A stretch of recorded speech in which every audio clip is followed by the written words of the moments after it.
সরাসরি চলে যাব বুনিয়াদপুরে পরিবর্তন সংকল্প সভায় বক্তব্য রাখছেন সুকান্ত মজুমদার। হসপিটাল নেই। আমার মনে আছে আমি যখন প্রথম এমপি হই 2019 সালে রশিদপুরে, আমাকে এখানে ডাক্তারবাবুরা প্রথমে বললেন একটা জেনারেটর দেওয়ার জন্য, কারণ এখানে যখন কারেন্ট চলে যায় অপারেশন করার সময় কারেন্ট থাকে না, রুগীরা অন্ধকারে থাকে, মোমবাতি জ্বালিয়ে থাকতে হয়। যখন টাকা দিলাম, টাকা দেওয়ার পর বলছে স্যার আমরা নিতে পারছি না। বলে কেন?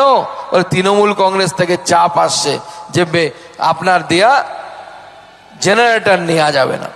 ভাবুন এরা কোন জায়গায় পৌঁছে গেছে। আজকে দক্ষিণ দিনাজপুর জেলার চিত্র পরিবর্তন হয়ে যাচ্ছে।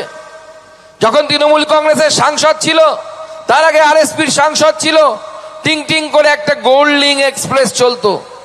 আপনাদের আশীর্বাদে সুকান্ত মজুমদার আসার পর আমরা দেখতে পাচ্ছি, আপনারাও দেখতে পাচ্ছেন যে সুকান্ত মজুমদার আসার পর এখন এই বালুরঘাট তথা দক্ষিণ দিনাজপুর জেলা থেকে আপনি আপনার বুনিয়াদপুর স্টেশন থেকে উঠবেন, সোজা কলকাতা যাওয়ার ট্রেন হয়ে গেছে, দিল্লি যাওয়ার ট্রেন হয়ে গেছে। কিছুদিন আগে মাননীয় প্রধানমন্ত্রী 18 তারিখে মালদা থেকে বেঙ্গালুরু যাওয়ার ট্রেন করলেন আমাদের এই জেলার মানুষের জন্য। সুকান্ত মজুমদার যা কথা দেয় তা কথা রাখে।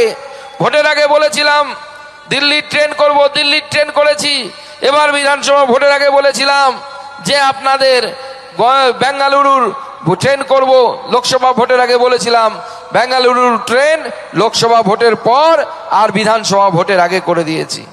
আপনাদের বুনিয়াদপুর থেকে কালিয়াগঞ্জ এই যে রাস্তা, আমি কথা দিয়ে গেলাম সুকান্ত মজুমদার যদি এমপি থাকে আমি বুনিয়াদপুর থেকে কালিয়াগঞ্জ পর্যন্ত রেল লাইন করব। আমি আপনাদের এই রেল লাইন করব। আমি হিলির মানুষকে কথা দিয়েছিলাম, আর হিলির গল্প শুনলে আপনারা অবাক হয়ে যাবেন। মমতা বন্দ্যোপাধ্যায় এবং তার পার্টি কেমন। এই বাপিদার বাড়ি যেখানে, ওদিক দিয়ে হিলির লাইন যায়। 2011 সাল মমতা বন্দ্যোপাধ্যায় রেলমন্ত্রী হয়েছেন 2009-এর লোকসভা ভোটের পর। 2011 সাল আমরা বালুরঘাট বিধানসভার মানুষ দেখতে পেলাম কি, ওই হিলির লাইন ধরে পাথর পড়ছে, রেলের যে ফিস প্লেট থাকে সিমেন্টের তৈরি যেটা, সেটা পড়ছে। সবাই ভাবলো জানে এবার তাহলে বালুরঘাট হিলি রেল প্রকল্প হবে। সবাই ভোট দিয়ে দিল হ্যাঁ। আর তখন প্রার্থী হয়েছিল শঙ্কর চক্রবর্তী, তাই তো? শঙ্কর চক্রবর্তী ভোটে জিতে গেল। আমরা ভাবলাম যে বাহ, মমতা বন্দ্যোপাধ্যায় তাহলে বালুরঘাট থেকে হিলি পর্যন্ত রেল লাইন করে দেবেন। যখন ফিস প্লেট পড়ে গেছে, পাথর পড়ে গেছে, সমস্ত কিছু, ভোট যেই শেষ হলো ব্যাস তার দুদিন পর থেকে আবার গাড়ি এলো, ট্রাক এলো, সমস্ত ফিস প্লেট তুলে নিয়ে গিয়ে, সমস্ত বালি তুলে নিয়ে গিয়ে, সমস্ত পাথর তুলে নিয়ে গিয়ে আবার যেখানকার বালি সেখানে, যেখানকার পাথর সেখানে, যেখানকার ফিস প্লেট সেখানে ফিরে গেল। মমতা বন্দ্যোপাধ্যায় সেদিন মিথ্যে আশ্বাস দিয়েছিল যে দক্ষিণ দিনাজপুরের বালুরঘাট হিলি রেল প্রকল্প হবে। আজকে মমতা বন্দ্যোপাধ্যায় যে রেল প্রকল্প নিয়ে দক্ষিণ দিনাজপুরের মানুষকে মিথ্যে কথা বলেছিল, আজকে সেই বালুরঘাট হিলি রেল লাইনের কাজ আপনাদের আশীর্বাদে সুকান্ত মজুমদারের হাত ধরে হচ্ছে। এটাই হচ্ছে নরেন্দ্র মোদীর পার্টি, ভারতীয় জনতা পার্টি। আমরা মিথ্যা কথা বলি না, আমরা সত্যি কথা বলি যে হ্যাঁ আমরা লাইন করব, কিন্তু সেই লাইনের জন্য জমি দেওয়ার কাজ জেলা প্রশাসনকে করতে হবে। জমির মালিক নরেন্দ্র মোদী নয়, কারণ রাজ্যে আমরা আসিনি। আর এইবার 26-এ আপনি রাজ্য সরকারে আমাদেরকে এনে দিন, সুকান্ত মজুমদারকে তখন আর রাজ্য সরকারের জন্য অপেক্ষা করতে হবে না, নিজের ইচ্ছে মতো এখানে আমরা রেল লাইন করতে পারবো। আর শুধু রেল লাইন নয়, আমাদের সরকার 26-এ গঠন হলে আমাদেরকে এই দক্ষিণবঙ্গে, এই দক্ষিণ দিনাজপুরকে যেভাবে বঞ্চিত করা হয়েছে, আপনি পাশের জেলায় যান, রায়গঞ্জ উত্তর দিনাজপুর জেলা, মেডিকেল কলেজ আছে। মালদা জেলায় যান, এদিক দিয়ে রাস্তা ধরে মেডিকেল কলেজ আছে। তার উপরের জেলায় যান, শিলিগুড়িতে এই উত্তরবঙ্গের সব থেকে পুরনো medical college Uttarbanga medical college আছে। তার উপরে যান, জলপাইগুড়ি জেলা, মেডিকেল কলেজ আছে। কোচবিহার জেলা, মেডিকেল কলেজ আছে। আমরা কি দোষ করেছি ভাই? আমরা কি মানুষ নই? আমরা কি মানুষ নই? আমরা এখান থেকে ভোট দিয়েছেন বিজেপিকে, তো 3টে সিট দিয়েছেন এই লোকসভার। 4টে সিট তো আপনারা মমতা বন্দ্যোপাধ্যায়কে দিয়েছিলেন এই লোকসভার। এই হরিরামপুর বিধানসভা তো আপনারা মন্ত্রীকে জিতিয়েছেন। তাহলে আজকে মন্ত্রী আর মন্ত্রীর দলবলকে প্রশ্ন করুন, উত্তর দিনাজপুরে যদি মেডিকেল কলেজ হতে পারে, দক্ষিণ দিনাজপুরের মন্ত্রীর কি দুটো পায়ের বদলে কি 3টে পা আছে নাকি যে আমাদেরকে মেডিকেল কলেজ দেয়া হবে না? আমরা কি দোষ করেছি? এবং আমি এই মঞ্চ থেকে বলে যাচ্ছি, ভারতীয় জনতা পার্টির সরকার তৈরি হলে সুকান্ত মজুমদারকে আর এই রাজ্য সরকারের উপর নির্ভর করতে হবে না। সুকান্ত মজুমদার এবং ভারতীয় জনতা পার্টি আপনাদেরকে কথা দিচ্ছে যে আমরা এখানে মেডিকেল কলেজ তৈরি করব, আমরা দক্ষিণ দিনাজপুর জেলায় মেডিকেল কলেজ তৈরি করব। ক্যান্সারের চিকিৎসা পাবে আমাদের এখানকার লোকেরা। আমাদের এখানকার লোকেরা কঠিন জটিল রোগ হলে প্রতিদিন সকালবেলা, আজকে সকালবেলা বসেছিলাম আমি আমার এমপি অফিসে, সেখানে সকাল থেকে কমসে কম 3 থেকে 4টে পেশেন্ট, তাদেরকে কলকাতা, কাউকে দিল্লি পাঠানোর ব্যবস্থা করা হলো আমাদের তরফ থেকে। আপনারা জানেন যে এমপি হিসেবে আমরা এই কাজটা করি। গরিব মানুষ যারা চিকিৎসা করতে পারছে না তাদেরকে কলকাতায় সরকারি জায়গা থেকে অথবা দিল্লিতে আমার যেখানে থাকার ব্যবস্থা আছে ওখানে তাদেরকে ফাঁকা থাকলে বিনে পয়সায় রাখার ব্যবস্থা করি। উল্টো দিকে আমাকে একজন বলছিল এই চার্জশিটটা পড়ে যে দাদা এই চার্জশিটে তো লেখা আছে অনেক কিছুই, আপনারা একদম সঠিক তথ্য দিয়েছেন, কিন্তু সব তো লেখা যায়নি। এখানে যাবে যেভাবে স্কুল পড়ুয়া মেয়েকে নিয়ে গিয়ে তুলে নিয়ে গিয়ে ধর্ষণ করার ঘটনা লেখা আছে, কিন্তু বলছে এই চার্জশিটে আসল ঘটনা তো লেখেননি, আসল জিনিসই লেখেননি। বলছে কি আসল জিনিস?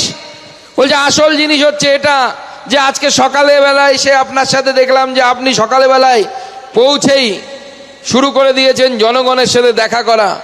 হরিরামপুরের মানুষকে গিয়ে জিজ্ঞেস করবেন, হরিরামপুর বিধানসভার দৌলতপুরের মানুষকে গিয়ে জিজ্ঞেস করবেন, বুনিয়াদপুরের মানুষকে গিয়ে জিজ্ঞেস করবেন যে বিপ্লব মিত্রের সাথে যদি দেখা করতে যেতে হয় দেখা পাওয়া যায় কি?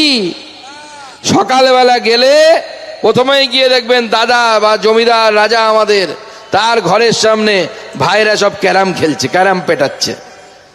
ছোটু, হাত কাটা দিলীপ, চোখ কাটা নেপাল, সব এরকম মাল, সব একদম সার্টিফাইড মাল, ISI মার্কা মাল। তারা সব ওখানে ক্যারাম পেটাচ্ছে। বলে কোথায় দাদা? বলে দাদা পুজো করছে। সকালবেলা 10টায় গেলেন, দাদা পুজো করছে। কোথায় দাদা? দাদা স্নান করছে, দাদা খাচ্ছে, দাদা এই করছে। বিকাল 4টের সময়ও দেখা হবে কিনা আপনার সাথে সন্দেহ আছে। আর সুকান্ত মজুমদার যখন জেলায় থাকবে বা নিজের বাড়িতে থাকবে, সকাল 9টায় পৌঁছে যাবেন সুকান্ত মজুমদারের অফিসে। আপনার কাজ যত কম গুরুত্বপূর্ণ হোক, তার সাথে সুকান্ত মজুমদার আপনার সাথে দেখা করবে। সব সময় দেখা পাবেন, সব সময় কাছে পাবেন, সব সময় সাথে পাবেন। ওটা তো আসল চার্জশিট। আপনারা বলেছেন যে দৌলতপুরে শুধু যেমন হসপিটালে গাঁথা হয়নি তাই নয়, আমরা দক্ষিণ দিনাজপুরের বিডিও অফিসের আমরা ছবি সহ চার্জশিটে দিয়ে দিয়েছি, খবরের ছবি। আমরা বলছি না, প্রধানমন্ত্রী আবাস যোজনায় বিডিও অফিসের কর্মী টাকা চাইছে, তার ভিডিও ভাইরাল হয়েছে। গ্রামীণ স্বাস্থ্যকেন্দ্র, এটা গ্রামীণ স্বাস্থ্যকেন্দ্র, তার ছবি আমরা দিয়ে দিয়েছি। স্বাস্থ্যকেন্দ্রের ছবি না, ওখানে ছাগল রাখার ছবি, ঘরের ছবি বোঝা যাচ্ছে না। ছাগল রাখার ঘরও এর থেকে ভালো হয় লোকের বাড়িতে এখন। সেইভাবে আমাদের এইখানে প্রশাসন চালানোর ব্যবস্থা করেছে। আমাদের এখানে মুসুন পশ্চিম পাড়ায় ভয়াবহ আগুনে আমরা উল্লেখ করেছি যে কতগুলো বাড়ি পুড়ে গেল, যাওয়ার জায়গা নেই, রাস্তা নেই, দমকল পৌঁছলো দেরি করে, পানীয় জল নেই বিভিন্ন জায়গায়, স্বাস্থ্যকেন্দ্রের অবস্থা খারাপ। শুধু তাই নয়, এখানকার মন্ত্রী না গঙ্গারামপুরের মন্ত্রী সেটাই বোঝা যায় না। কোথা থেকে বিধানসভায় নির্বাচিত হয়েছেন? বুনিয়াদপুর, দৌলতপুর এখানকার মানুষ ভোট দিয়েছে, হরিরামপুরের মানুষ ভোট দিয়েছে, নাকি গঙ্গারামপুরের মানুষ ভোট দিয়েছে? আপনার মন্ত্রী, আপনার বিধায়ককে দেখলে বোঝা যায় না। তিনি বেশিরভাগ সময় গঙ্গারামপুরে থাকেন, আর ওনার 2-4টে সন্ডা মার্কা ভাই আছে, তারা হরিরামপুরে দাদাগিরি মেরে বেড়ায়, বিভিন্ন জায়গায় ঘুরে বেড়ায় তার ভাইয়েরা। দাদার সম্পত্তি ভাইয়েরা নাকি রক্ষা করবে। আমরা এসব দাদা ভাই চাই না। আমরা চাই এমন একজন বিধায়ক যে এখানকার মাটির মানুষ হবে, এখানকার মানুষের কথা ভাববে, এই এলাকার মানুষের উন্নয়নের কথা ভাববে। এখানকার মানুষকে আমরা এখানকার বিধায়ক তৈরি করতে চাই। আর আজকে আপনাদের মন্ত্রী বালুরঘাট ল কলেজে এই বিধানসভার বিধায়ক হয়ে বালুরঘাট ল কলেজে গন্ডগোল হচ্ছে, সে গন্ডগোলে কার নাম উঠে আসছে? বিপ্লব মিত্র বাবুর নাম উঠে আসছে। আজকে এই পরিস্থিতি যে একটা ল কলেজ জেলার মধ্যে ভালো চলছে না, সেই ল কলেজে পর্যন্ত আপনার মন্ত্রী গিয়ে ওখানে পর্যন্ত ডিস্টার্ব করছে। আজকে তৃণমূল কংগ্রেসের নেতারা বিভিন্ন জায়গায় যাচ্ছে, অভিষেক বন্দ্যোপাধ্যায় যাচ্ছে, আমাদের জেলাতেও কিছুদিন আগে এসেছিলেন, দুজনকে নিয়ে খুব রাজনীতি করার কিছুদিন চেষ্টা করলেন, করতে দিন রাজনীতি। পুলিশ প্রশাসনকে দিয়ে মাঠ ভরছে না, অভিষেক বন্দ্যোপাধ্যায় গেলে লোক হচ্ছে না, আর ভয়ে তিনি কলকাতায় থাকছেন না, এই বুঝি ইডি কানটা ধরে তুলে নেয়, এই বুঝি ইডি কানটা ধরে তুলে নেয়, ঘুরে বেড়াচ্ছে বিভিন্ন জায়গায়, ভাবছে বেঁচে যাব। বাবা তুমি বাঁচবে না, বিজেপি তোমার ব্যবস্থা করবে, বিজেপি তোমার ট্রিটমেন্ট করবে, বিজেপি ছেড়ে দেওয়ার পার্থ নয়। 21-এর পর তোমরা অত্যাচার করেছিলে, হরিরামপুরের বিভিন্ন জায়গায় অত্যাচার হয়েছিল, মনে আছে? গণনা কেন্দ্র ঢুকে গেছিল বিপ্লব মিত্র এবং তার গুন্ডা বাহিনী। এই গুন্ডা বাহিনী আর যেন গণনা কেন্দ্রের ভেতরে ঢুকতে না পারে, তার জন্য আমরা নির্বাচন কমিশনকে 24-এর লোকসভা নির্বাচনেও তাই চেষ্টা করেছিল।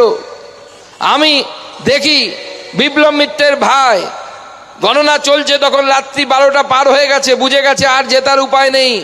কলকাতা থেকে মুখ্যমন্ত্রী ফোন করছেন বিপ্লব মিত্রকে, যেমন করে হোক সুকান্ত মজুমদারকে হারাতে হবে, নাহলে কলকাতায় দাপাদাপি করছে খুব বেশি, তুমি যাও আবার পুনর্গণনার দরখাস্ত লেখো। রাত্রি 12টা 1টার সময় বিপ্লব দা বেরোনোর সময় আমরা দাদাই বলি, কারণ আমরা ভারতীয় জনতা পার্টি শেখায় আমাদেরকে যে বয়স জ্যেষ্ঠ হলে তাদেরকে সম্মান করতে হয়, আমরা ব্যক্তিগত স্তরে আমরা সেটা রক্ষা করি। তাই তিনি চলে গেলেন। কোথায় যাওয়ার সময় মিডিয়ার বন্ধুরা আছে, মিডিয়ার বন্ধুদেরকে মাইকের সামনে বলে গেলে, হ্যাঁ আমি হার মেনে নিয়েছি, জেলার মানুষ আমাকে ভোট দেয়নি। ফিরে গেলেন হোটেলে, হোটেল থেকে আবার সেজে গুজে নতুন পাঞ্জাবি পরে চলে এলেন দরখাস্ত নিয়ে, বলে গণনা করবে, পুনর্গণনা। 54টা মেশিনে পুনর্গণনা করতে হবে। ডিএম বলল, স্যার পুনর্গণনার আবেদন এসেছে। আমি বললাম পুনর্গণনা হবে না, যদি পুনর্গণনা হতে হয় এতগুলো মেশিন ওরা যা দাবি করবে সেটা যদি হয়, তাহলে আমি এখানেই বসে আজকে ধর্ণা শুরু করব। ভারতীয় জনতা পার্টির কর্মীরা তখন রাত্রি 1টা বাজে, আমি তাদেরকে প্রণাম জানাই, নমস্কার জানাই। বালুরঘাটে গণনা কেন্দ্রে তৃণমূলের যা সংখ্যায় কর্মী ছিল তার 3 গুণ বেশি কর্মী ভারতীয় জনতা পার্টির সেখানে ছিল, তারা জয় শ্রীরাম বন্দে মাতরমের ধ্বনি দিচ্ছিল। শেষে ডিএম বললেন, রিকোয়েস্ট করে যে স্যার ওনারা 54টা চেয়েছেন, আপনি 10টা মেনে নিন, 10টা মেনে নিন, আপনি 10টা মেনে নিলে তাহলে আমরা পুনর্গণনা করে রেজাল্ট ঘোষণা করে দিতে পারবো।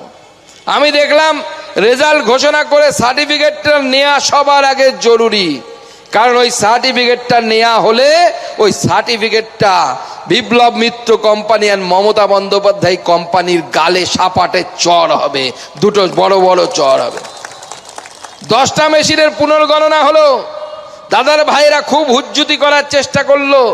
আমি দেখলাম শিয়াল, আগে শিয়াল ঘুরে বেড়াতো না, বেড়ার বাড়ি হলে ফুক ফুক করে ঢুকে যেত, ওরকম বিপ্লব মিত্রের ভাই প্রসূন মিত্র চেয়ারম্যান, তার ঢোকার নিয়ম নেই, কিন্তু গণনা কেন্দ্রে কোনো চেয়ারম্যান ঢুকতে পারে না, সে দেখি একবার শিয়ালের মতো মাথা ঢুকিয়ে ঢুকে যাচ্ছে গণনা কেন্দ্রের মধ্যে, বালুরঘাট কলেজের গণনা কেন্দ্রের মধ্যে। আর শিয়াল গেলে কুকুর হয়ে যাবে, যে বালুরঘাটের তখনকার যিনি চেয়ারম্যান ছিল সেও দেখি একবার মাথা গলাচ্ছে, 2 চেয়ারম্যান এই ঢুকছে এই ঢুকছে এই ঢুকছে এই ঢুকছে। আর দেখলাম যে এই শিয়াল কুকুরকে না তাড়ালে পরে খুব বিপদ, বিয়ে বাড়িতে খাওয়া দাওয়া ঠিক হবে না। এবিপি আনন্দ এগিয়ে থাকে, এগিয়ে রাখে।